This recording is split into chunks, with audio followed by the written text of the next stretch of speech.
হাসিনা যখন ছিল স্বৈরাচারী হাসিনা তখনও মাদক নিয়ন্ত্রণে ছিল বহুত।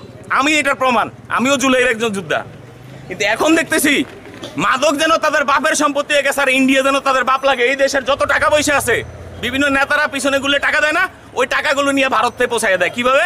ওই ফেন্সির বোতল, যদি ফেন্সির বোতলের ভিতরে মৃত্যুও দেয় ভারতীয়রা, এরা এটা খাবে কেন? এখানে এটা হলো আমাদের কুমিল্লা জেলার বুড়িচং থানা এবং রাজাপুর ইউনিয়ন পড়ছে।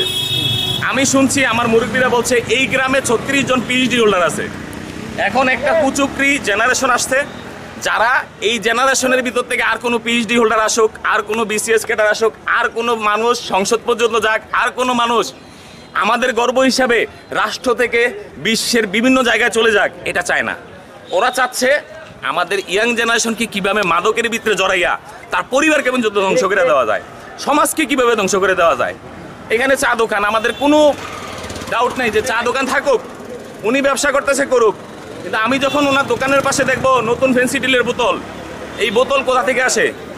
ঠিক আছে মানলাম উনি আনে না, ওরা পকেটে করে নিয়ে এসে খায়।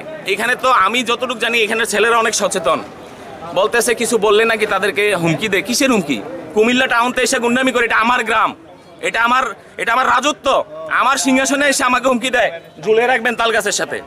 কোনো গুন্ডামি শহর থেকে গ্রামে এসে গুন্ডামি চলে না, গ্রাম থেকে শহরে যে গুন্ডামি করে আসতে পারবেন। শহরটা সবার, গ্রামটা আমাদের, ঠিক আছে? এটা মাথায় রাখবেন। আমি পরিষ্কার ভাষায় বলবো যে আমাদের রাজাপুর ইউনিয়ন রেড সিগন্যালের ভিতর আছে। হাসিনা যখন ছিল স্বৈরাচারী হাসিনা তখনও মাদক নিয়ন্ত্রণে ছিল বহুত। আমি এটার প্রমাণ, আমিও জুলাইয়ের একজন যোদ্ধা। কিন্তু এখন দেখতেছি মাদক যেন তাদের বাপের সম্পত্তি হয়ে গেছে, আর ইন্ডিয়া যেন তাদের বাপ লাগে। এই দেশের যত টাকা পয়সা আছে বিভিন্ন নেতারা পিছনে গুলো টাকা দেয় না, ওই টাকাগুলো নিয়ে ভারত থেকে পৌঁছায় দেয়। কিভাবে? ওই ফেন্সির বোতল, যদি ফেন্সির বোতলের ভিতরে মৃত্যুও দেয় ভারতীয়রা, এরা এটা খাবে কেন? আমরা এতটা ছোট কেন? এতটা ছোট লোকের বাচ্চা কেন? আমরা তো কেউ পতিতার সন্তান না। তাহলে এই যে আমাদেরকে, যারা আমরা মাদক খাই, নেশা করি, বোতল কিনি, তাদেরকে যে বলা হচ্ছে যে আপনারা আপনাদের মা বোনকে ভাড়া দিয়ে এই ফেন্সি খাচ্ছেন, ভালো লাগে না? তিতা লাগে তখন। তুমি ফেন্সি খাবা, তোমার বাসায় গিয়ে খাও। আমার যে যুব সমাজ আছে অত্র অঞ্চলে, তাদেরকে দেখে বোতল খেতে পারবে না, মাদক সেবন করতে পারবে না। আর এই রোডটা দিয়ে 3 জন 4 জন করে মোটরসাইকেলে, মনে হয় যে তার বাপের রোড, যতটুকু পারে এতটুকু স্পিডে যায়। একটা অ্যাক্সিডেন্ট যখন হবে তখন কি হবে জানেন? সবাই মনে করেন যে আহারে মাইরে ফেলছে, কিন্তু সে নেশা করে আসছে। কোর্টে গেলে কি বলবে জানেন?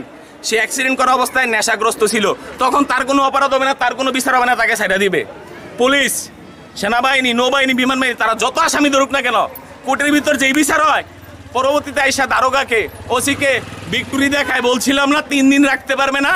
তো কোর্টের কাছে আমার প্রশ্ন রইল তালাশ বাংলার মাধ্যমে, যে আপনারা কাঠের চশমা খুলে এই দেশের জনগণের পালস বোঝেন। পুলিশ এদেশের জনগণের জন্য রাত দিন পরিশ্রম করে। পুলিশ, আমার কাছে মনে হচ্ছে আমরা পুলিশকে ব্যর্থ করে দিচ্ছি।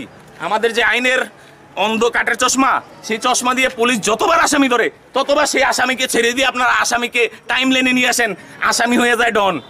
আসামিকার এইসব পুলিশ টুলিশ আমি গনি না। আমি ফেন্সি খাই, আমি গাঁজা খাই, কেউ আমার কিছু করতে পারে না। আমি কোর্টে গেলে 3 দিনে বেরিয়ে যাই। কিসের বিচার করেন?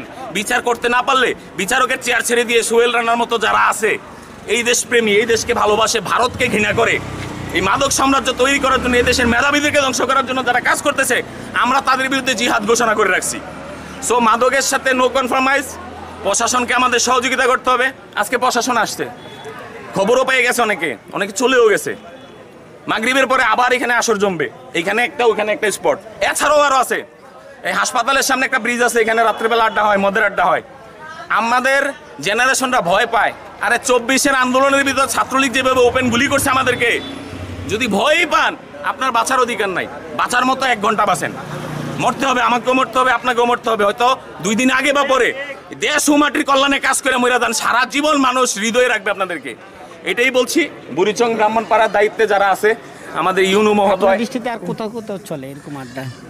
ওই যে আমাদের যে শশী দলের পরে এখানে কি বলে এটাকে, বর্ডারটার নাম আশাবাড়ি থেকে শুরু করে এখানে একটা বিরাট সিন্ডিকেট কাজ করে। রাতের বেলা এই রোডগুলো খারাপ, আমাদের প্রশাসনের সংখ্যা কম, পুলিশ, আমি থানাতে প্রায় সময় যাই, আমাদের পুলিশের সংখ্যা খুবই কম। এবার আমাদের সেনাবাহিনী আছে, তারা মাঝে মধ্যেই টহল দেয় এই এলাকার কাজের জন্য, যে এই মাদক টাদক দূর করবে, অস্ত্র উদ্ধার করবে।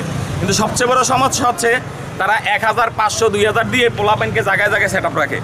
রাইখা মোটর সাইকেল যখন দেখবেন খুব স্পিডে যাচ্ছে, তার পিছনে সিএনজি স্পিডে যাচ্ছে, এগুলো দিয়ে মাল নিয়ে যাচ্ছে, অস্ত্র নিয়ে যাচ্ছে। তারা এই দেশে কোন ষড়যন্ত্র করতেছে এটা আমরা জানি না।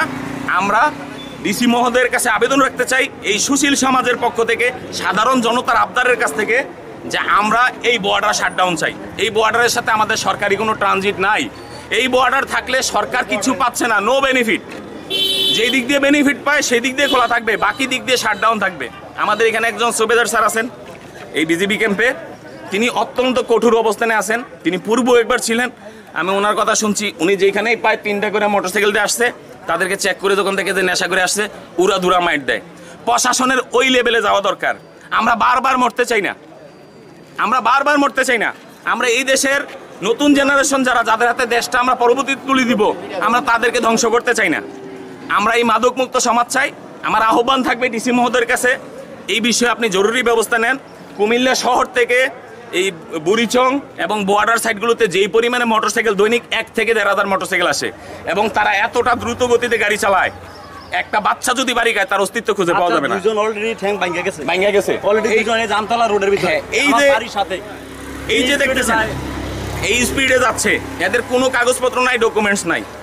হ্যাঁ, আর এদের বাবার অবৈধ টাকা দিয়ে এইসব মোটরসাইকেল কিনা। আমি একজন বিডিআর এর সুবেদার মেজরের ছেলে, আমি সাবেক পুলিশ সদস্য এবং বৈষম্য বিরোধী ছাত্র আন্দোলনের একজন, জাতীয় নাগরিক পার্টির আমি সহসভাপতি, বুড়িচং উপজেলার যুগ্ম আহ্বায়ক।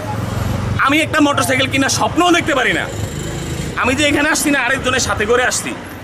এদেরকে কারা মোটরসাইকেল কিনা দেয়? যারা ফেন্সি খায়, মদ খায়, তাদের লাগাম টেনে ধরতে হবে।